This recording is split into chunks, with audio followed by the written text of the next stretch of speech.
subscribe to Charlesy and Steve. Alright everybody, welcome back to another match preview on the channel. This one is for Burnley versus Sunderland on a Friday night. Me and Stephen will be doing a live stream, so drop on, it's always a laugh. Now then, before I get on with the rest of the video, I think it's a massive favour. Hit the thumbs up and subscribe if you're brand new. Now then, there was one winner of the shirt. One person corrected? One person got the correct score. 1-0 Sunderland against Portsmouth. And it was Tom Swalwell. Get in touch with either me or Stephen on the channel. Now then, you've got 3 shirts to choose from. The one is an AC Milan top, bit like a boob tube on me, so don't know if that's going to fit you.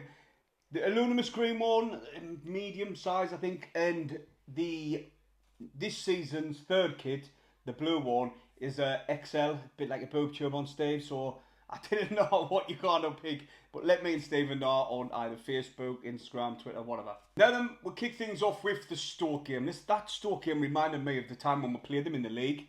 Like, we were probably the better team, we were creating chances, we just couldn't score, and obviously we got punished at the end. Now, looking at it, it could be a blessing in disguise, simply because where we are in the league. Now, we're not in any cups now, so our full focus can be on that league. And we're not going to pick up any unwanted injuries in the league, in the cup games. Now, Reggie said himself, this was a perfect opportunity for players who didn't get much game time, to show what they're about. He started Connolly, Yelder at centre-half. We had Young Jones in there as well. Chris Reed came back from injury, and also we had Moore in goal. Now, for me, I seen a lot of fans giving Dan Neil stick. And I couldn't understand for the life of us why. Because I thought he was doing alright. Until Reggie decided to take Yelder off and put Dan Neil in at centre-half. That's what I couldn't understand. Now, obviously, he was going to be susceptible to mistakes if he's not a centre-half. Maybe he should have used his head to clear the ball. But that's all well and good talking about that now. He did make a mistake and the player got in. But regardless, the mistakes in the first half for their goal was diabolical. Dan Neil's ball into Moore wasn't the best. It really wasn't. But then Moore, instead of leathering it downfield, he plays it into danger in the box to 09, who then doesn't look over his shoulder, gets caught on the ball and brings the man down as he was going to break forward. Well, break forward, probably have a shot. He was that close to Moore. I couldn't understand it. It was very, very sloppy. But regardless, I just hope that sloppiness is out the system now, because this is a massive, massive game against Burnley. But Stoke game, like I said, I'm not particularly that fussed that we're out the cup. Yes, I would love a cup run, but the main priority is to get out the Championship, to get into the Premier League. And if we want the automatics, we can't have any distractions now. I know winning breeds winning, and we probably should have went on and win that game because it instills more confidence throughout the team and fringe players, and everyone's up for the game against Burnley on Friday night. But regardless, Reggie said the lads are up for it.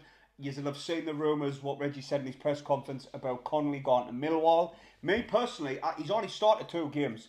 He scored a class game a goal against Millwall away, where we drew that game 1-1. I just didn't think he's been given enough game time, like enough starts to say what he's really about and where we can play him. But he was off the pace, should I say, against Stoke. He wasn't, But then again, you can look at that and put them up front by Sell in that lone striker role at 5'7". It's just, lumping balls up. They're not going to stick, are they? Let's be honest. He's not going to win any flick-ons. It's coming up against 2 massive centre-halves. For me personally, against Burnley, I hope we're going back to the 4-4-2 with Isidore and Mienda up top, causing havoc. That's what we need to do.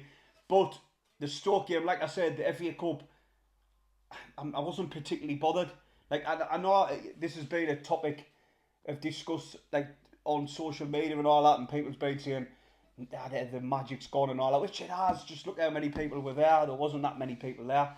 And also, it wasn't just our ground, it was grounds throughout the country. Now, that can be put down to the sky with the terrible times, different days. Now, just look at this game. 2nd versus 4th in the league. 3 points separating the top 4. And we're playing on a Friday night. I cannot stand it, the way Sky's got it. But it is what it is. We're just going to have to put up with. But that is behind us. We can now focus fully on the league. Now we're playing these extra games. There's always that possibility a player's going to get injured. And now I'm absolutely devastated for Adji. He's found his way into the first team. And to be honest, I think Reggie might prefer him now over Cirkland, since Cirkland spent time out with his injury. And he was getting in the first team. He had that left back spot. Now he's picked up a massive injury and he's going to be out for a substantial amount of time. He's having surgery. And now we're not going to find the extent till after the surgery, how he responds to that. So I'm gutted for the lad. Now Reggie said in his press conference about Enzo, he said that he's versatile and that we need depth in them positions, and this player, with his versatility, can help fill in them gaps. He said he's ready to play. He didn't go as far as to say he's going to start, which he never will. He never does give away his lineup or who's starting and who's not. So are we going to see him against Burnley? Probably. Is he going to start? I didn't think he will. I think he might come off the bench. But with Reig just coming back and playing the other day, I didn't know. If anyone's going to miss out, it is going to be Reig. Now that he said about Salas, which I laughed because I totally agree with him. He said, when got asked about him, against Stoke in the FA Cup, it was clear to see he hasn't played for 6 months and he needs time to catch up with our style of play. Now then, obviously you'll have seen the rumours regarding Tom Cannon as well. Reggie said he likes good players. He didn't go and comment on him because he never would. It's not his player.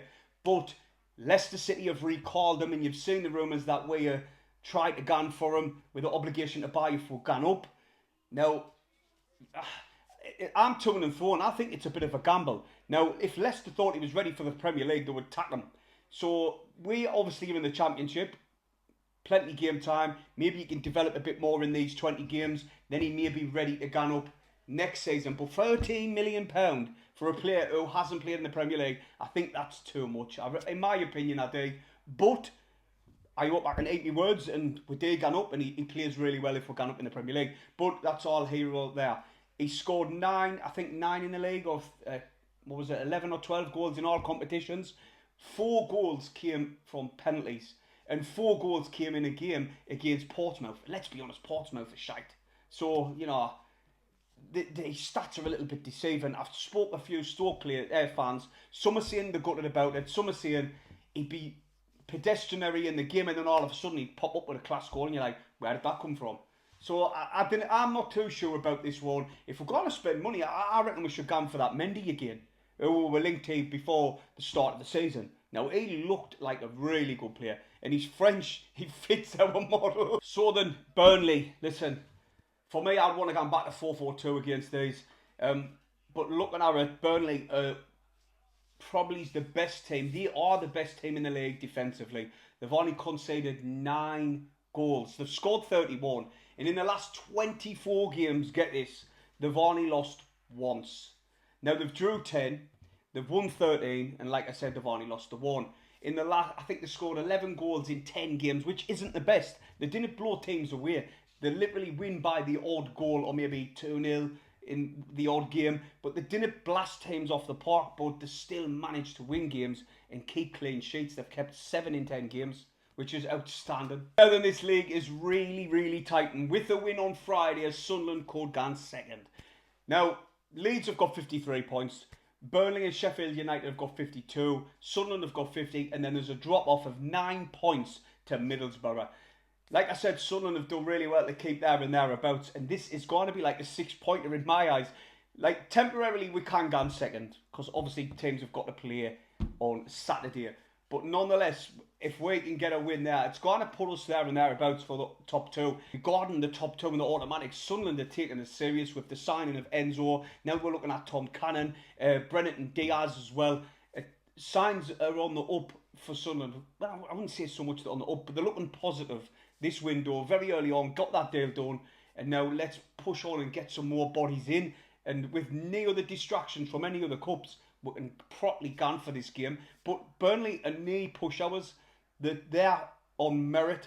Now, to have only conceded 9 goals all season just speaks volumes of the team and how organised they are. Now, a few players we're going to have to keep an eye on. I didn't like doing this because every time I do, they tend to score. Is Josh Brownhill. He's got 9 goals, 3 assists. Fleming, who scored in their last game against Blackburn, he's got 4 goals. Also, Jaden Anthony, he's a winger.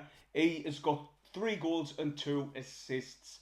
Also, I'd like to mention Humphreys and Roberts, the fullbacks. They have been kind of good the past couple of games for them. So, we're going to have to watch them bombing on. And the goalkeeper, I remember that he used to play for Bolton Wanderers and they paid, I think, 19 million. Correct us if I'm wrong, Burnley fans. But I'm sure they paid about 19 million. And a lot of people were like, Jesus Christ.